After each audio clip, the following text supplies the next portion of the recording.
All right. Welcome, Shining Star. Welcome to another story of a story of hope and success. Oops, I'm going to start again. Welcome, Shining Star, to another story of hope and success. Today, I'm really happy to have with me Dr. Eric Sheppard. Hi, Eric. How are things going? Hi, Bonnie. Things are fine. How are you doing? I'm doing well. I'm so grateful to have you here with us today. Great to be here. Well, I want to start with just having you talk a little bit about uh, where you are right now in your journey of success, because you have an absolutely fascinating story. But if you can share with people who are listening, where are you right now in your journey of success? Okay, I'm a few years into my journey. I'm actually returned to Hampton University just over a year ago, and I'm the assistant vice president for research. I had spent some time here earlier, 12 and a half years as the dean of the School of Engineering. But it's good to be back. I never moved. Spent a few years at NSF where I met you, and still in the same house. Well, that's really cool. And NSF is the National Science Foundation, which is in Alexandria, Virginia, which is where Eric and I met. So, Eric, can you tell us a little bit about your journey that got you to this point, maybe including some of your education to start with? Um, yes, and if you don't mind, I'm going to go backwards. Absolutely. That makes sense. So, prior to being at Hampton University, I actually was at the National Science Foundation another time, about 20 something years ago, and then spent a few years there as a program officer from 1998 to 2003. But prior to that, I was a professor in the Aerospace Science Engineering Department at Tuskegee University, which was a lot of fun because I'm an aerospace engineer. And Tuskegee has a fabled history in aviation. My dad got his start. So both my dad and I got our professional starts in aviation related work at Tuskegee. He went to learn to be a crew chief, although he was a certified mechanic in World War II with the Tuskegee Airmen, and I went to be a professor there. And I know he was very happy about that and got a chance to visit several times for different activities. And so I was a professor there in the aerospace department. And prior to that, I was a grad student at the Massachusetts Institute of Technology in the aeroastro department. Got my doctorate there and got my master's there. Going back a little bit further, I went back across the river to Boston University, where I was an aerospace engineering major. If you go further back, I was a Westbrook Blazer at in Westbrook, Maine, and grew up in Maine, but first 9 years were in Brooklyn, New York. And as I discovered today, I was a Blazes. We were the Blue Blazes, not Blazers, Blue Blazes. Then I was a Boston Terrier at BU, a Beaver at MIT, a Tiger at Tuskegee, and now I'm a Pirate at Ah, uh, at at Hampton. Hampton University. Well, very cool. Those are some really interesting and unique mascots. Yeah, I happened to be texting with someone earlier today, and I realized the animals have become, or the mascots have become more and more dangerous Ah, with each school. So I think if I go to someplace else, it'll have to be like Darth Vader as yes, the it seems like mascot. it. It seems like it. So that's a pretty impressive journey that you've been on. As you think about what kind of got you onto this journey, are there a couple of things that really stand out in your life that just made you go, wow, I'm going to become an aerospace engineer, I'm going to end up at MIT, or like, what got you on this journey? Um, I think it's a combination of things, of course. Hmm. One is family. Um, Mm. uh, had a lot of support from my family along the way. I had an uncle, Eric. I used to joke that he was named after me. Somebody really saw far ahead and decided to name him. He lived to be 101, Wow. in fact. And I'll tell you his secret. When he turned 100, I was on the phone with him on a Zoom call, um, or a FaceTime call, rather. And I said to him, Uncle Eric, everybody keeps asking me, what's the secret to living to be 100? And he turned to me and he said, don't die. Very wise man. Anyway, he got started. He gave me books when I was little, and I didn't always read them right away. They were always a little bit ahead of my reading Mm. level, like Lord of the Rings, and, multiple books. It's like I'm not going to read those things. But in hindsight, it was really nice because it showed me the good things about books. And I think I related to you earlier. I have a grandnephew who, when I visited him this summer, kept pulling out these books, these little books, and wanted to read them. And I thought that's really cool. And I asked his mother, my niece, and said, "Oh, gee, he's getting these are nice books." And she says, "You sent them." And I realized, oh wow, this is a circle here. Yeah. So family is important. But another thing, and I've thought about this for a long time, and I'm not sure a smart way to make this sound, but um, I don't want to say dumb luck. I should say smart luck or Serendipity. educated serendipity. Um, it's not pure luck, but it's putting yourself in a situation where happenstance can work out in your way. Because if I look backwards, there's a lot of things I wasn't supposed to go teach at Tuskegee. I was supposed to go work at NASA. Hmm. They had a job freeze when I finished. Oh, wow. So I had to find something else to do. And the NASA people were very nice. They said, "Oh, we've got a postdoc you can do. We'll pick you. Don't worry." And I thought, wow, that's pretty cool. But then I thought maybe I should look for something else. Maybe I should Hmm. try something else. And I Yeah, had never there's really thought about jobs. being a professor.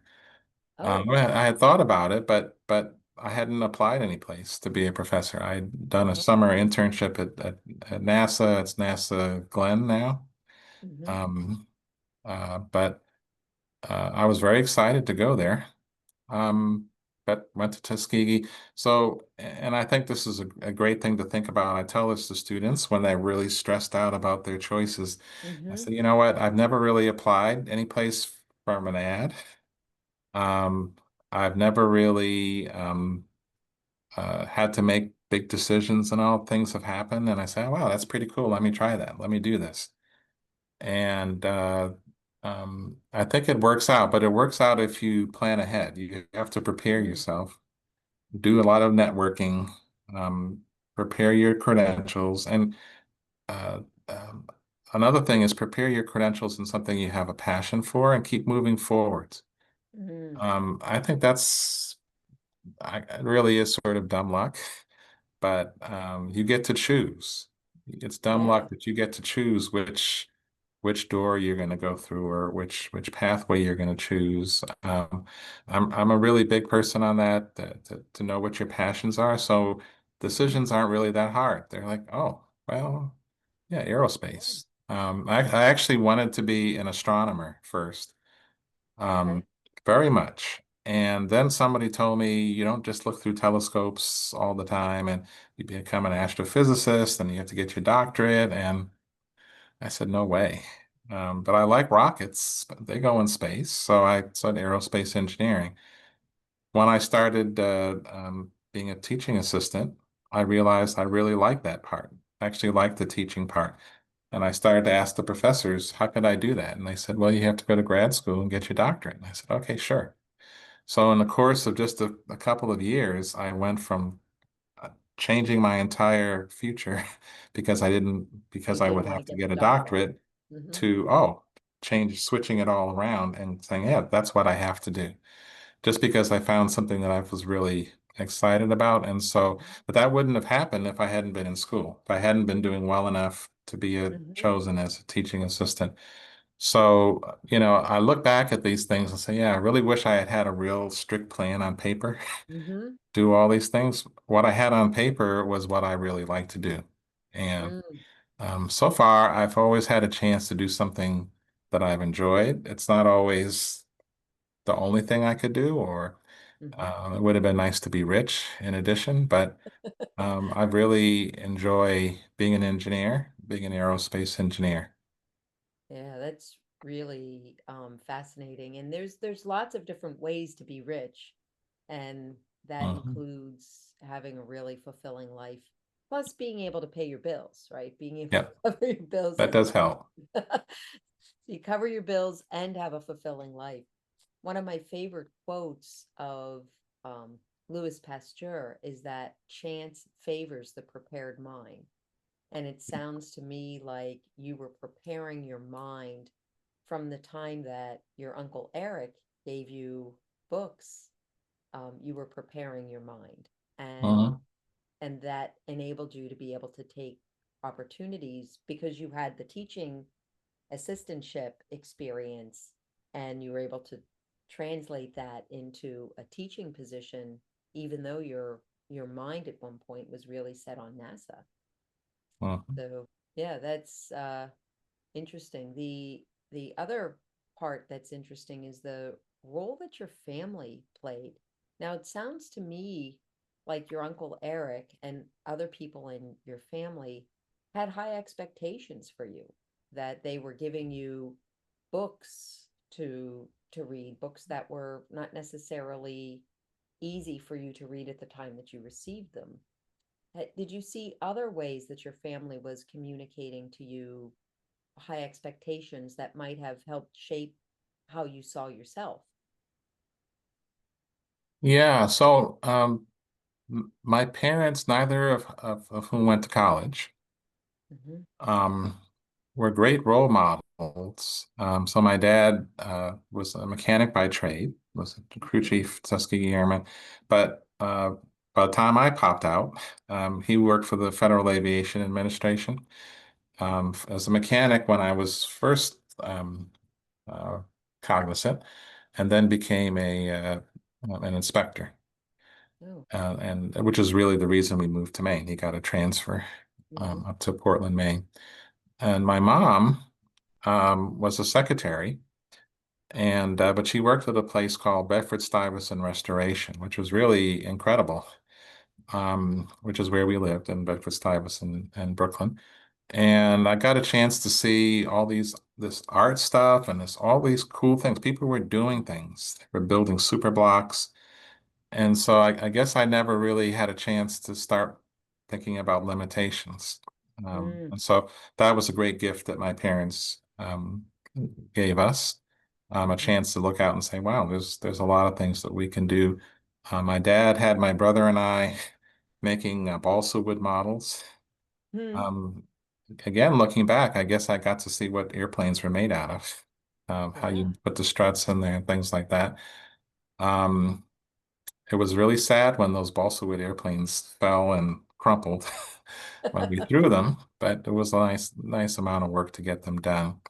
Mm-hmm. But I think just having role models around, my Aunt Cynthia, my mom, my dad, Uncle Eric, my Uncle Alan, who I never got to meet, but people kept saying, yeah, you're a lot like him. He always used to like to read books and things. So I think having and probably beyond just the immediate family, folks that I grew up around on the block and friends that I grew up with, um, were very positive and outward looking.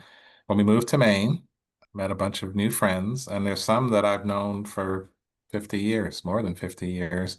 Wow. There's eight of us, and different subsets of that eight Zooms every month. Hmm. And we have a lot of nice conversations about why we still in touch, why we're still in touch, what we've done. Some have been very successful. Some have done a variety of different things.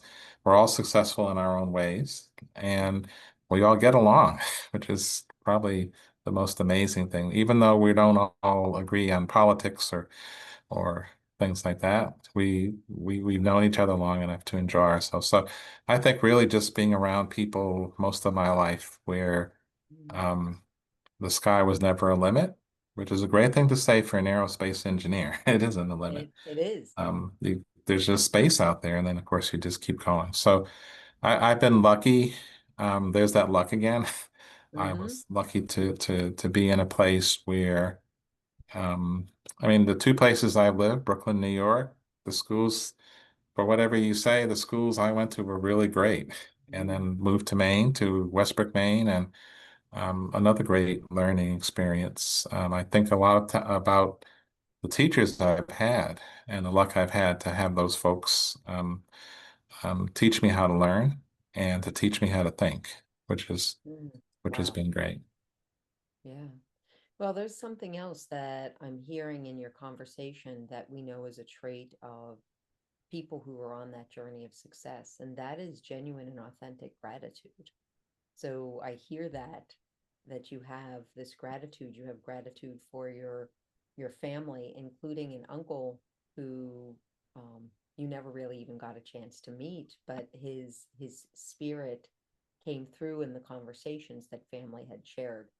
Your teachers, your friends, the happenstance of just where you happen to be in the schools you were in, even being prepared for a particular job and having it taken away from you for something completely outside of your control, and yet being able to pivot into a career back at the same place where your father was a Tuskegee Airman. Just Hmm. there's a it's an amazing journey of success. And since your Uncle Eric lived to 101, you still have quite a few years potentially ahead of you. I hope so. I hope so. Well, I hope so too. Eric, it's been wonderful talking with you today. Thank you for sharing with us your journey of hope and success. Okay, great talking And to you. thank you for everybody joining us today. May If you've enjoyed this conversation, please consider liking, sharing, and subscribing to A Journey of Hope and Success, the A to E journey. And may your day be filled with hope. May your journey be one of success, and may you shine your light for all of those around you to see. Take care. Bye bye. Thanks, Eric. Let me pause to stop the recording.